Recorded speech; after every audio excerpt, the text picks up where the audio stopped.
Hello everyone, welcome to my channel Study with Mithilesh Nagar. I hope you are guys are fit and fine. So today we will discuss about our second chapter of class 6 civics. First chapter हम previous video में discuss कर चुके हैं जिसका name था understanding of diversity. आज हम second chapter discuss करने जा रहे हैं। मेनली हम इस चैप्टर को जो डिस्कस कर रहे हैं तो उसका जो मेन पर्पस है हमारा यही है कि आज हमारे समाज में किस तरीके से डाइवर्सिटी ने अलग रूप धारण कर लिया है, ठीक है, यानी कैसे अलग रोल प्ले कर रहा है। डाइवर्सिटी पहले हमारे लिए अच्छा था, हम ये कहते हैं कि इतनी विभिन्नता वाला देश है हमारा भारत, लोग इतने डिफरेंट डिफरेंट तरीके के लोग रहते हैं, डिफरेंट डिफरेंट कल्चर सेलिब्रेट करते हैं, यानी बहुत सारी चीजें हमें अच्छी लगती थी। आज ऐसा क्या हुआ कि हम डाइवर्सिटी को एज अ नेगेटिव पॉइंट के रूप में देख रहे हैं कि क्या है इसके पीछे रीजंस है कि हम डाइवर्सिटी को प्रेजुडाइज करते हैं, इसी को हम स्टेरियोटाइप्स बोलते हैं, इसी को हम डिस्क्रिमिनेशन का रोल बोलते हैं। क्यों इस तरीके से इनइक्वालिटी हमारे सामने देखने को मिलती है, ठीक है। आज हम इन्हीं मेन मेन टॉपिक के ऊपर डिस्कस करेंगे और समझेंगे कि किस तरीके से आज हमारे समाज में डिस्क्रिमिनेशन बढ़ रहा है, ठीक है, और डाइवर्सिटी कैसे रोल प्ले कर रही है। सो स्टार्ट करते हैं हम अपना फर्स्ट टॉपिक। जैसे कि इसमें बोला है कि कनेक्ट विद प्रीवियस चैप्टर, कि प्रीवियस चैप्टर से कनेक्ट करने के लिए हमें प्रीवियस चैप्टर में जाना होगा, क्योंकि आपको पता है प्रीवियस चैप्टर में हमने कुछ बातें पढ़ी थी कि जैसे उसमें बताया गया था कि हमारे देश में बहुत ज्यादा डाइवर्सिटी यानी डिफरेंट डिफरेंट हमारी हमें वैरायटी देखने को मिली थी, कल्चर के एस्पेक्ट से, लैंग्वेज के एस्पेक्ट से, रिलीजन के एस्पेक्ट से, रीजन के एस्पेक्ट से, ठीक है। तो ये क्या है, एक तरीके से हमारी वैरायटीज है, ठीक है, डाइवर्सिटी है। तो आज हम उसी डाइवर्सिटी को थोड़ा और डिटेल में क्या करने जा रहे हैं, एक्सप्लेन करने जा रहे हैं, ठीक है। और सिविक्स के जो ये चैप्टर्स है ये एक दूसरे से कनेक्ट मिलेंगे आपको, ठीक है। ये कि जो हमारा फर्स्ट चैप्टर है वही हमारे सेकंड चैप्टर से इंटर रिलेटेड है, फिर वही हमारे थर्ड चैप्टर से है। तो ये ऑल्दो बहुत ही इंटरेस्टिंग है और बहुत ही सिंपल है, इसमें ऐसा कुछ ऐसा ये मतलब हार्ड एंड टफ नहीं है कि हाँ समझ में नहीं आएगा। बहुत इंटरेस्टिंग वे में हम अगर समझने की कोशिश करेंगे तो समझ में आ जाएगा। इसमें फिर हम सेकंड पॉइंट है हमारा डिफरेंस एंड प्रेजुडाइज, जो इसमें हम समझेंगे क्रिएटिंग स्टेरियोटाइप्स, किस तरीके से समाज में रूढ़िबद्धता क्रिएट हो रही है यानी उत्पन्न हो रही है, ठीक है। इनइक्वालिटी एंड डिस्क्रिमिनेशन, असमानता और डिस्क्रिमिनेशन यानी भेदभाव, स्ट्राइव फॉर इक्वालिटी, कि किस तरीके से लोगों ने समानता के लिए संघर्ष किया था। फिर डॉक्टर भीमराव अंबेडकर की स्टोरी के बारे में पढ़ेंगे क्योंकि उन्होंने मतलब बहुत ज्यादा संघर्ष का सामना किया पड़ा था इनइक्वालिटी के लिए। तो ये सारे पॉइंट्स हम डिस्कस करेंगे वन बाय वन, ठीक है। इसमें हमारा एक जो ये है पिक्चर, ये एक तरीके से हमारी इक्वालिटी का एक एग्जाम्पल है, ठीक है। यानी हम एक साथ एक दूसरे के साथ मिलजुल कर रहते हैं, हम डिफरेंट कल्चर से बिलोंग करते हैं, डिफरेंट बैकग्राउंड से आते हैं, फिर भी हम एकता में बंधे हुए हैं, ठीक है। नेक्स्ट हम जो फर्स्ट टॉपिक हम स्टार्ट करने जा रहे हैं वो है हमारा क्या, that is the difference and prejudice. Difference होता है अंतर और प्रिजडाइज होता है पूर्वाग्रह।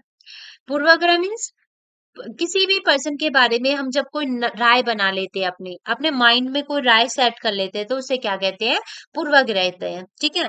और अंतर, अंतर क्या होता है, अंतर ये हर किसी में अंतर होता है, ठीक है। अब वो कलर्स के बिहाफ से ले लो अंतर आप, या ठीक है उनके लैंग्वेज से ले लो, या बहुत सारे हमारे एस्पेक्ट जिनसे हम एक दूसरे में अंतर देख सकते हैं। तो यही हम स्टार्ट करने जा रहे हैं कि how we live, the language we speak, that we eat, wear, the games, the play, and the things we celebrate, कि मतलब हम कैसे हैं, कि क्या कई चीजों पर निर्भर करता है, हम कैसे रहते हैं, कौन सी भाषाएं बोलते हैं, क्या खाते हैं, क्या पहनते हैं, कौन से खेल खेलते हैं, कौन से मतलब जो हम उत्सव है वो सेलिब्रेट करते हैं, ये सारी चीजें हमारी क्या होती है, इन सब पर हमारे रहने की जगह और जो हमारा भूगोल है और जो हमारा इतिहास है उनका सबका असर पड़ता है, ठीक है। अगर हम इन्हीं बिंदुओं को ध्यान में रखें तो हम हमें समझ में आएगा कि जो हमारा देश है, हमारा जो भारत है, वो कितनी विभिन्नताओं वाला देश है, ठीक है। कितनी वैरायटीज हमारे देश में हमें देखने को मिलेगी। इसके बाद there are 8 major religion in the world. आपको पता है कि हमारे जो संसार है उसमें 8 मुख्य धर्म है, ठीक है। और उन धर्मों के अनुयायी जो होते हैं, जो प्रैक्टिस करते हैं यानी मानते हैं, वो सब यही रहते हैं, ठीक है। 16,000 लैंग्वेजेस भाषाएं बोली जाती है, ठीक है। और जो लोगों की मातृभाषाएं है, यहाँ से 100 से ज्यादा लोग क्या करते हैं, डांस फॉर्म करते हैं, ठीक है, डांस नृत्य करते हैं। तो ये क्या है, ये just a example of diversity, ठीक है, एग्जाम्पल है हमारी डाइवर्सिटी के। और यह विविधताएं हमेशा, अब पॉइंट आता है कि yet this diversity is not always celebrated, कि ये विविधता हमेशा खुश होने का कारण नहीं बनते। क्यों नहीं बनती? क्योंकि आपको पता है कि जब हम जो लोग हम मतलब जिन लोगों के साथ हम रहना पसंद करते हैं, सुरक्षित रहना पसंद करते हैं, वो हमारी तरह दिखते हैं, हम उनकी तरह मतलब उन लोगों के साथ रहना पसंद करते हैं जो हमारी तरह दिखते हैं, हमसे बात करते हैं, हमारी तरह कपड़े पहनते हैं, हमारी तरह सोचते हैं। कभी-कभी आपको लगे कि मतलब कुछ लोग ऐसे होते हैं जो हमसे डिफरेंट होते हैं, तो हमें उन्हें स्ट्रेंजर मान लेते हैं, अनफैमिलियर मान लेते हैं, ठीक है? हम उनसे इतने घुल-मिल नहीं पाते, ठीक है? हम उनको अजनबी की तरह देखते हैं। क्यों? क्योंकि उनकी राय और उनकी सोच हमारी जैसी नहीं होती। People also form certain attitude and opinion about other who are not like them, क्योंकि उनके सोच और उनके जो एटीट्यूड है वो हमारी जैसे नहीं होते, इसीलिए हम उनको लाइक नहीं करते, उनको पसंद नहीं करते। ओके, आया समझ में कि इसमें सिंपल ये बोला गया है कि हमारा जो देश है वो डाइवर्सिटी से भरा हुआ है। डाइवर्सिटी भरे होने के बाद भी हम डाइवर्सिटी को पसंद नहीं करते। क्यों नहीं करते? बहुत सारे रीजंस इन्होंने बताए हैं कि इसमें क्या होता है कि हम जो हमारी जो पूर्वाग्रह होती है वो हमें ऐसा करने से रोकती है। क्योंकि पूर्वाग्रह हमें यह बताती है कि हमारे सामने जो लोग हैं वो उनका एटीट्यूड इस तरीके से है तो वो तो गंदे ही होंगे, ठीक है, उनकी सोच ऐसी है तो वो इसी तरीके से बिहेव करेंगे। इस तरीके से हम माइंड में सेट कर लेते हैं, कुछ चीजें माइंड में सेट कर लेते हैं। जैसे अब हम और भी एग्जाम्पल के थ्रू इसे समझेंगे नेक्स्ट स्लाइड में। नेक्स्ट स्लाइड में एक्चुअली हमने एक एग्जांपल लिया था अर्बन और रूरल एरिया का, दोनों को डिफरेंशिएट किया था। ये जस्ट हमारे पूर्वाग्रह थे, ठीक है, हम ऐसे सोचते हैं और ऐसे ही सोचते रहेंगे आगे भी फ्यूचर में, ठीक है। इसमें ये बताया गया था कि जो हमारी प्रिजुडाइज है वो उसका मतलब क्या होता है, पहले ये समझो कि मीन्स टू जज अदर पीपल नेगेटिवली और सी देम एज इंफीरियर। कि इसमें क्या होता है, हम किसी भी पर्सन को जज कर लेते हैं नेगेटिवली यानी नकारात्मक रूप से हम उसको जज करते हैं और यही देखते हैं इंफीरियर, उसमें हमेशा कमियां ही देखने की कोशिश करती है। उसी को हम क्या कहते हैं, पूर्वाग्रह कहते हैं, ठीक है, आया समझ में। पूर्वाग्रह क्या होता है कि हम जब किसी पर्सन को जज करते हैं नेगेटिवली और उसके लिए अपने माइंड में इंफीरियर या इंफीरियरिटी बना लेते हैं, तो उसी को हम प्रिजुडाइज या पूर्वाग्रह कहते हैं। अब इसी को अच्छे से समझने के लिए एक एग्जाम्पल लेंगे हम, जिसमें बोला गया है कि जो लोग इंग्लिश नहीं बोलते, ठीक है, if we think English is the best, अगर हम सोचते हैं, ठीक है, अगर हम सोचते हैं कि इंग्लिश एक बेस्ट लैंग्वेज है, तो हम क्या करते हैं, जो हमारी अदर लैंग्वेजेस है हम उनको ज्यादा इंपॉर्टेंट नहीं देते। सेम ऐसे जो बच्चे स्कूल्स में इंग्लिश बोलते हैं तो टीचर्स के लिए एक तरीके से वो ज्यादा वो होते हैं कि हाँ ये बच्चे अच्छे से सब कुछ मेंटेन कर रहे हैं, ये अच्छे से इंग्लिश स्पीक कर रहे हैं, तो वो एक तरह उनमें कॉन्फिडेंस हर चीज की अच्छी वो होती है। लेकिन जो बच्चे इंग्लिश नहीं बोल पाते, ठीक है, तो उन्हें हर उसमें दबाया जाता है कि उन्हें हर मतलब स्टेज परफॉर्मेंस का मौका नहीं दिया जाता, सामने आके खुल के बोलने का, क्योंकि उन्हें इंग्लिश नहीं आती। तो एक तरीके से लैंग्वेजेस के जो बैरियर्स होते हैं वो भी एक तरीके से हमारी पूर्वाग्रह को ही दर्शाते हैं, ठीक है। अब हम पढ़ेंगे कि किस तरीके से रूरल एरिया और अर्बन एरिया में ये रोल प्ले करता है, क्या हमारी पूर्वाग्रह। आपको पता है कि 50% जो हमारे इंडियंस है वो कहाँ रहते हैं, विलेजेस में रहते हैं। कहाँ रहते हैं? विलेजेस में रहते हैं, ठीक है, विलेजेस में रहते हैं। और तो ये सही है, बिल्कुल 50% लोग हमारे विलेजेस में रहते हैं, इसमें तो कोई ये हमारी पूर्वाग्रह है। People in villages do not like to use modern technology, ये भी हमारी पूर्वाग्रह कि जो विलेजर्स हैं, जो गांव के लोग हैं, वो मॉडर्न टेक्नोलॉजी का यूज नहीं करते। अब ये बन गई, लेकिन आज आपको पता है कि हमारे विलेजेस में भी मॉडर्न टेक्नोलॉजी का यूज होता है, लेकिन ये एक पूर्वाग्रह है जो ऐसी थी ऐसी बनी की रहेगी। लेकिन in peak harvesting and plantation season family spend 12 to 14 hours working in the field. क्या होता है कि जब जो हमारे फार्मर्स होते हैं वो यानी कटाई से मतलब बुआई से लेके कटाई तक का जो टाइम पीरियड होता है, सीजन होता है, उसमें उनके जो परिवार है वो 12 से 14 घंटे क्या करते हैं, फील्ड में काम करते हैं, ठीक है। ये भी उनका पूर्वाग्रह है। है भी ऐसे ही वैसे तो ये। Villagers are force to migrate to cities in search of work. जो हमारे विलेजर्स है वो क्या करते हैं, काम की तलाश में माइग्रेट कर जाते हैं सिटीज में, यानी माइग्रेट समझते हो, स्थानांतरण कर देना, ठीक है, स्थानांतरण अपने गांव से शहरों में से चले जाते हैं तो उसे स्थानांतरण कहते हैं, यानी माइग्रेट कहते हैं। तो ये क्या रूरल एरियाज के लोगों के, जो हमारे रूरल एरियाज है उनके बारे में लोगों की सोच है, धारणाएं है, ये पूर्वाग्रह है। अब ऐसे ही हमारे अर्बन एरियाज के लोगों के बारे में कि life in the cities is easy. वे लोग सोचते हैं कि जो शहरों में जो लोगों का जीवन है वो बहुत ही सिंपल है, बहुत साधारण है। People here are spoiled and lazy. वहां के लोग क्या है, वहां के लोग थोड़े से घमंडी है, सॉरी बिगड़े हुए हैं, और थोड़े से आलसी है, ठीक है, ये उनका कहना है। In cities, families spend very little time and with each others. वे जो उनके परिवार के लोगों के साथ वो बहुत कम समय व्यतीत करते हैं, ठीक है, क्योंकि वो ज्यादातर काम, मतलब पैसे कमाने में ज्यादा ध्यान देते हैं, ठीक है। ये भी एक हमारी पूर्वाग्रह है जो कि कहीं ना कहीं से हम, मुझे तो नहीं लगता, मैं एग्री करती हूँ इस चीज पे। ऐसे ही आपको भी अपने अपने ओपिनियन देने हैं, अगर आप एग्री करते हो तो ठीक है, अगर आप डिसएग्री करते हो तो रीजन बताना है कि क्यों डिसएग्री करते हो। Next, people in the cities only care about money, not about people. कि जो वहाँ के सिटीज के जो लोग हैं वो क्या केवल पैसों पर ध्यान देते हैं, जबकि लोगों पर नहीं। अब ये देखो, ऐसा कुछ है, जरूरी नहीं है ये कि मतलब पैसों के पीछे ही लोग भागते हैं, ऐसा भी नहीं है। Living in a city is expensive. हाँ, ये कह सकते हैं कि शहरों में रहना थोड़ा खर्चीला होता है, क्योंकि large part of people earning is spent on rent and transport. क्योंकि ज्यादातर जो उनकी अर्निंग है वो किस पे, रेंट पे और ट्रांसपोर्ट पे ही खर्च हो जाती है, ठीक है। ये हम समझ सकते हैं। तो ये एग्जाम्पल हो गया हमारा पूर्वाग्रह का रूरल और एरिया अर्बन पे। आई होप आपको समझ में आया होगा। नेक्स्ट हम करते हैं,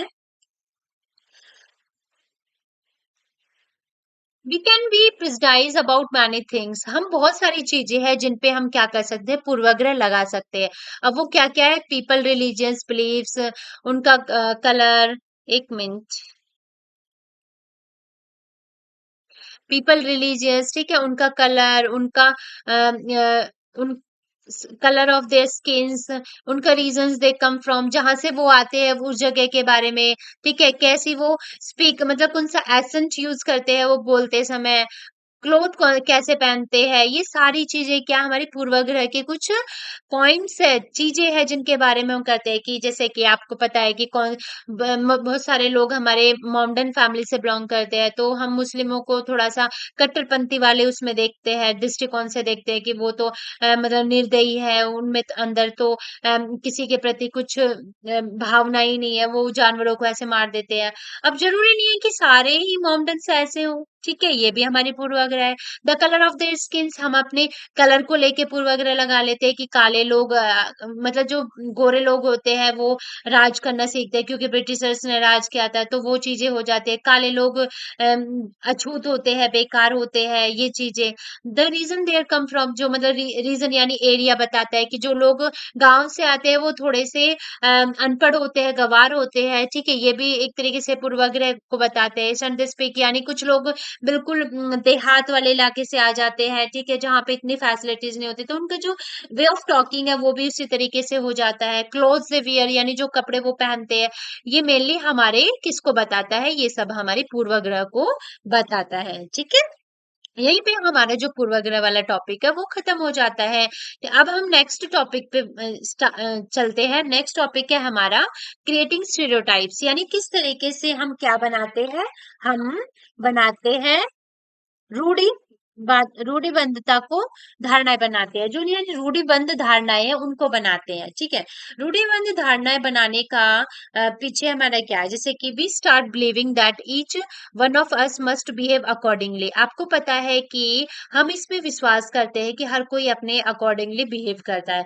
we fit all boys and girls into one image. क्या होता है कि जो हमारा समाज, हमारी सोसाइटी है, वो लड़का और लड़की को एक ही इमेज में क्या कर देता है, फिट कर देता है, और उनके लिए वो ऐसी रूढ़िबद्ध धारणाएं बना लेता है कि जो वो निरंतर चलती रहती है। अब वो कौन कौन सी, वो हम एग्जाम्पल के थ्रू अभी समझेंगे। कि एक हमारी जो एनसीईआरटी की बुक है उसमें एक स्टेटमेंट दे रखी थी। उसमें स्टेटमेंट में क्या था कि हमारी कुछ स्टेटमेंट थी, उसमें हमें बॉयज एंड गर्ल्स के लिए अलग अलग मतलब स्टेटमेंट क्या करनी थी, चूज करनी थी। ठीक है। अब आपको अपने अकॉर्डिंग, अपने पॉइंट ऑफ व्यू से इसमें से कुछ स्टेटमेंट बॉयज के लिए और कुछ स्टेटमेंट गर्ल्स के लिए क्या करनी है, डिसाइड करनी है। ठीक है। अब आप जैसे कि first, they are well behave, यानी वे क्या है, वेल बिहेव्ड है। तो इसमें आपको खुद बताना है वे आर वेल बिहेव यानी किसके बारे में बात हो रही है यहाँ पे। क्रिएटिंग स्टेरियोटाइप, स्टेरियोटाइप्स हम कब क्रिएट करते हैं, जब हम लड़का और लड़की में भेदभाव करते हैं, रूढ़िबद्ध धारणा बनाते हैं उनके बारे में। ठीक है। जब अब लड़का लड़की के मतलब कैसे भेदभाव कर रहे हैं, जैसे कि आपको पता है कि हम ये कहते हैं कि लड़कों के लिए हम कहते हैं कि मतलब तुम लड़के होके रो रहे हो, है तुम तो मतलब बहुत स्ट्रांग हो, बहुत वो लड़के तो रोते ही नहीं है। ठीक है। रोने का काम तो लड़कियों का होता है। हम उनको इस तरीके से इतना रफ एंड टफ बना देते हैं कि इवन अगर कभी लड़कों को रोना भी आता है तो वो नहीं रोते, वो अपनी उन फीलिंग्स को छिपा लेते हैं। ठीक है। छिपा लेते हैं और वो, क्योंकि लड़कों के अंदर इस तरीके से रूढ़ी धारणाएं बना देते हैं कि वे बहादुर होते हैं, वे रोते नहीं है। जैसे जैसे बच्चे बड़े होते जाते हैं तो वे विश्वास करने लगते हैं कि लड़के रोते नहीं है। यहाँ तक कि अगर किसी लड़के को रोना भी आए तो वो अपने आप को रोक लेता है, और लड़का ये मानता है कि रोना कमजोरी की निशानी है। और कभी भी वो रोता ही नहीं है। इवन आपने देखा भी होगा कि जब कभी मतलब कोई किसी की डेथ हो जाती है तो उस टाइम जो लेडीज होती है वो तो इतना रोती है, लेकिन जो जेंट्स होते हैं वो बिल्कुल नहीं रोते। क्यों? क्योंकि वो ये एक तरीके से हमारी हमारे स्टीरियोटाइप्स होती है, रूढ़िबद्ध धारणाएं होती है कि लड़के रो ही नहीं सकते, लड़के तो रोते ही नहीं है। क्यों? अब वही चीजें उनके आगे चलती जाती है। ठीक है। ऐसे ही हमारी, they are soft spoken and gentle, ये क्या है, सॉफ्ट स्पोकन एंड जेंटल। अब ये किसके बारे में बताया है, ये भी लड़कों के बारे में है कि वो बहुत ही अच्छे से मृदुल तरीके से बात करते हैं। And they are physically strong, ये भी बॉयज के लिए बोला गया है कि वे हमारे क्या जो फिजिकली बहुत स्ट्रांग है वे। ठीक है। वो मतलब कमजोर नहीं है, वो कोई भी काम इजिली कर सकते हैं। दे आर नॉटी, वो शरारती भी है। ठीक है। ये भी बॉयज के लिए बोला गया है। They are good at dance and painting, ये अब ये लड़कियों के लिए बोला गया है कि वो डांस यानी नृत्य करने में अच्छी है और पेंटिंग करने में अच्छी है। दे डोंट क्राई, ये बॉयज के लिए बोले कि वो कभी रोते नहीं है। दे आर राउडी, यानी वो राउडी एक तरीके से रफ एंड टफ होता है ना, जैसे मूवी आती है राउडी राठौड़। ठीक है। वो मतलब किसी से नहीं हारता, किसी से नहीं डरता और एकदम धासुक होके सारे काम करता है, तो उस तरीके से स्टीरियोटाइप्स आती है। They are good at sports, वो मतलब स्पोर्ट्स में अच्छे होते हैं, एक्टिविटी अच्छे करते हैं। They are good at cooking, यानी यहाँ पे स्पोर्ट्स के लिए बॉयज के लिए बोला गया है, कुकिंग के लिए गर्ल्स के लिए बोला गया है। दे आर इमोशनल, हाँ ये देखो ये लास्ट पॉइंट है कि वो बहुत ही कोमल और मृदु स्वभाव की है, साथ ही साथ वो बहुत ही इमोशनल है। ठीक है। तो यहाँ पे जो इस तरीके से रूढ़िबद्ध धारणाएं बनाई है कि लड़कियां तो इमोशनल होती है, ये तो रोती रहती है। ठीक है। इन पे होता है क्या, ये घर का काम करती रहती है और घर की चारदीवारी में रहती है, घर का खाना बनाएंगी, झाड़ू पोछा करेंगी, इस तरीके की रूढ़िबद्ध धारणाएं है जो ये बनती आ रही थी और आगे भी बनती जा रही थी। हालांकि बहुत बदलाव आया है हमारे समाज में, लेकिन अभी भी उतना नहीं आया है जितना आना चाहिए था। ठीक है। ये हमारे पॉइंट्स है जो हमारी रूढ़िबद्ध धारणा को क्या करते हैं, बतलाते हैं। अब इसमें देखो, when we mistake an idea और belief is used to fix people into one image we create a stereotypes. हम स्टेरियोटाइप्स कब क्रिएट करते हैं, जब हम ये गलती करते हैं, ये बिलीव बनाते हैं कि हम दो इस इमेज को मतलब जो fix people into one image, यानी सभी लोगों को एक ही उसमें पेटी में बांध देते हैं, एक ही टोकरी में रख देते हैं, तो वहीं पे हमारा क्या, स्टीरियोटाइप्स यानी रूढ़िबद्ध धारणाएं शुरू हो जाती है बनने। तो हमें ऐसा नहीं करना चाहिए। ठीक है। when people say that those who belongs to a particular country, religion, sex, race or economic background are stingy, lazy, criminal or dumb, they are using stereotypes। अब यहाँ पे ये बोला गया है कि जो हमारे मतलब कुछ ऐसी चीजें होती है इसमें ये बोला गया है कि हमारी कुछ लोग मतलब पर्टिकुलर कंट्री के लिए बोला गया है कि उसमें किसी रिलीजियन यानी कुछ किसी खास धर्म, किसी खास धर्म लिंग के होने के कारण, लिंग के होने के कारण, और किसी खास देश उसके धर्म और लिंग के होने के कारण उन्हें क्या बोला गया है, स्टिंग यानी कंजूस बोला गया है। लेजी यानी लेजी होता है एक तरीके से, लेजी होता है जो मतलब लथार्जी टाइप से, ठीक है, जो कुछ नहीं करता, एकदम ऐसे ही पड़ा रहता है। और इसमें क्रिमिनल यानी अपराधी बोला गया है, ठीक है। और डम यानी बेवकूफ बोला गया है। They are using stereotypes. तो यहाँ ये क्या कर रहे हैं, ये दरअसल अपने मन में पक्की धारणाएं बना लेने के कारण होता है कि अगर कोई देश है तो उसमें धर्म में ऐसे कंजूस अपराधी बेवकूफ लोग मिल जाते हैं, सिर्फ इसलिए कि कुछ लोग उस समूह में वैसे हैं। अब देखो ये सिंपल सी बात है, अगर हम किसी कंट्री के लिए इस तरीके से पूर्वाग्रह बनाते हैं तो इतनी वास्ट कंट्री है तो उसमें कुछ लोग हमें जरूर मिल जाते हैं, और जब जरूर मिल जाते हैं तो हम वही सेम धारणाएं बना के आगे ऐसे ही चलते रहते हैं, ठीक है। और रूढ़िबद्ध धारणाएं बड़ी संख्या में लोगों को एक प्रकार के खांचे में जड़ देता है, यानी एक ही पिलर में बना देते हैं, और जैसे माना जाता है। अब सिंपल सी बात है, आपको पता है कि हमारे देश में बॉयज और गर्ल्स के बीच में कितना डिफरेंस किया जाता है। गर्ल्स को ये माना जाता है कि वो घर की चार दीवारी में रह के काम करेगी, बॉयज को ये कहा जाता है कि वो बाहर घूमेगा फिरेगा, और इवन जो बाहर के काम है वो बॉयज करेंगे। और हवाई जहाज उड़ाने का काम लड़कियां नहीं कर सकती, ठीक है।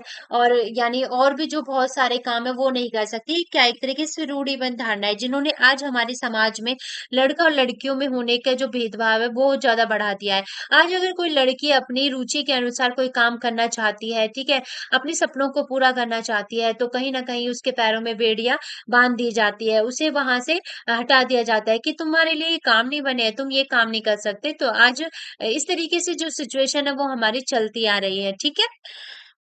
नेक्स्ट टॉपिक हम यहीं से हमारे ये वाला टॉपिक खत्म होता है। मुझे आशा है कि आपको ये चीजें समझ में आई होगी। अब हम चलते हैं अपने नेक्स्ट टॉपिक पे, और नेक्स्ट टॉपिक है कि हम जो स्टीरियोटाइप्स क्रिएट करते हैं मेनली, इसमें एक इलिस्ट्रेशन देती है एनसीईआरटी की बुक में, उस इलिस्ट्रेशन के बारे में हम पढ़ेंगे कि इसमें कुछ हमारे डिसेबल चाइल्ड थे जो आपको इन पिक्चर्स में दिखाई भी दे रहे होंगे। इसमें मतलब चिल्ड्रन विद स्पेशल नीड्स, इन बच्चों को हमने एक टर्म यूज की थी डिसेबल चाइल्ड, जो कि गलत थी। डिसेबल्ड होता है कि जो किसी भी काम करने के योग्य नहीं है, लेकिन ये गलत है। हमें इनकी जगह एक और टर्म यूज करने को लिए बोला है जो कि चिल्ड्रन विद स्पेशल नीड्स, यानी ऐसे बच्चे जिनकी अपनी क्या है, स्पेशल नीड्स है। Common stereotypes about them are given large letters and their own feelings and thoughts too are given. इनकी भी अपनी कुछ फीलिंग्स होती है, थॉट्स होते हैं जो, अब देखो यहाँ पे यू लुक सो डिफरेंट, अब पीपल इन्हें मतलब क्या करते हैं, चिढ़ाते हैं, मजाक उड़ाते हैं इनका कि तुम तो बहुत अलग दिखते हो, तुम तो हमारी तरह चल नहीं सकते, तुम तो व्हील चेयर पे ही हर जगह जाते हो, ठीक है। तो I am a person I feel shy, यानी मैं भी एक पर्सन हूँ, मैं भी क्या फील करता हूँ, शाय फील करता हूँ। From staring eyes I want to hide, यानी जो आंखें मुझे घूरती रहती है उनसे मैं बचना चाहता हूँ। तो ये क्या एक तरीके से निराशा वाली भावना है जो इन इन बच्चों को उठानी पड़ती थी। नेक्स्ट नेक्स्ट में बोला गया है कि पीपल से ऑल सॉर्ट्स ऑफ थिंग्स, यानी अब मतलब बहुत सारे बच्चे ऐसे भी होते हैं जो फिजिकली हैंडीकैप होते हैं, ठीक है, फिजिकली डिसेबल होते हैं। अब उसमें फिजिकली भी हम यानी वो पैरों से चल नहीं सकते, लिम्प होते हैं, ठीक है। Sometimes I feel so sad, अब ये अपने फीलिंग शेयर कर रहा है, अपनी थॉट शेयर कर रहा है कि समटाइम्स मैं बहुत अपने आप को क्या उदास फील करता हूँ, क्योंकि फॉक्स मेक फन, क्योंकि सभी लोग मेरा मजाक बनाते हैं, एंड इट्स नथिंग न्यू, और ये मेरे लिए कुछ नया नहीं है। If you were I what would you do, अब तुम बताओ कि मैं आगे क्या करूं, मतलब कैसे इस परिस्थिति का सामना करूं। तो ये वाली इनके लिए फीलिंग्स है। इज हेयर माइंड ओके, अब ऐसे ही सेम इसके अपने फीलिंग्स है। ये क्या करे, ये पेंटिंग बना रहा है, just because my legs are wobbly people think my mind wobbly too. अब ये केवल पैरों से ही तो नहीं चल सकते, इनका दिमाग तो चलता है, इनके हाथ तो चलता है, इनके और सेंसेस तो काम करते हैं। तो ये इन्होंने जो ये वो दिया है कि लोग सोचते हैं कि मैं पैरों से अपाहिज हूँ लेकिन मैं दिमाग से अपाहिज नहीं हूँ, और ये बहुत ही वंडरफुल आइडिया है, ठीक है। और इसी आइडिया से हम जो हमारी क्रिएटिंग स्टेरियोटाइप्स है उसको हमने बहुत ही कहीं ना कहीं इस पे मतलब काम किया है, क्योंकि स्टेरियोटाइप्स ने मतलब बहुत ज्यादा निराश निराशा वाली भावना बना दी है। आजकल हमने इन बच्चों के लिए बहुत एनजीओज बनाई है, स्पेशल एजुकेशन अचीव करने के लिए स्पेशल स्कूल बनाया है, इवन इंक्लूसिव एजुकेशन दी है कि हम अब डिसेबल चाइल्ड और नॉर्मल चाइल्ड दोनों को एक साथ बिठा के पढ़ाया जाए, ठीक है, उन्हें अलग महसूस ना किया जाए, उन्हें ही भी अपनी मतलब इस सोसाइटी का पार्ट माना जाए, उन्हीं के अकॉर्डिंग उन्हें एजुकेशन दी जाए, ठीक है। तो ये सारी चीजें ही हमारी क्या बनाते हैं, इन्हें सोसाइटी का पार्ट बनाने में हेल्प करते हैं। तो आज के लिए हम अपना चैप्टर यहीं पे, क्योंकि ये बहुत ज्यादा लेंथी हो जाएगा और मुझे इतना लेंथी नहीं करना, जितना हमने किया है केवल उतना ही अगर समझ में आ जाए इजिली तो उतना सफिशिएंट है, ठीक है। हमें कोई रेलगाड़ी नहीं चलानी, कोई फास्ट ट्रेन नहीं पकड़नी, हमें धीरे धीरे कवर करना है अपना वो। कल की वीडियो में हम आगे का जो रेस्ट ऑफ द पार्ट है वो कवर करेंगे, ठीक है। आज के लिए हम यहीं पे, तो अभी तक हम थोड़ा सा रिकॉल करते हैं हमने क्या क्या पढ़ा है। हमने सबसे पहले हमने किसका, सबसे पहले हमने इन इक्वालिटी का वो पढ़ा है, ठीक है, इक्वालिटी क्या होती है। उसके बाद हमने क्रिएटिंग स्टेरियोटाइप्स, किस तरीके से स्टेरियोटाइप्स क्रिएट हुआ है। फिर हमने पढ़ा था कि प्रिजुडाइज क्या होती है, ठीक है, और उसने हमारे सोसाइटी में क्या रोल प्ले करा है। ये कुछ मेन मेन पॉइंट्स हमने इसमें कवर किए हैं। तो अब हम कल हम इसको आगे rest of the part cover करने जा रहे हैं।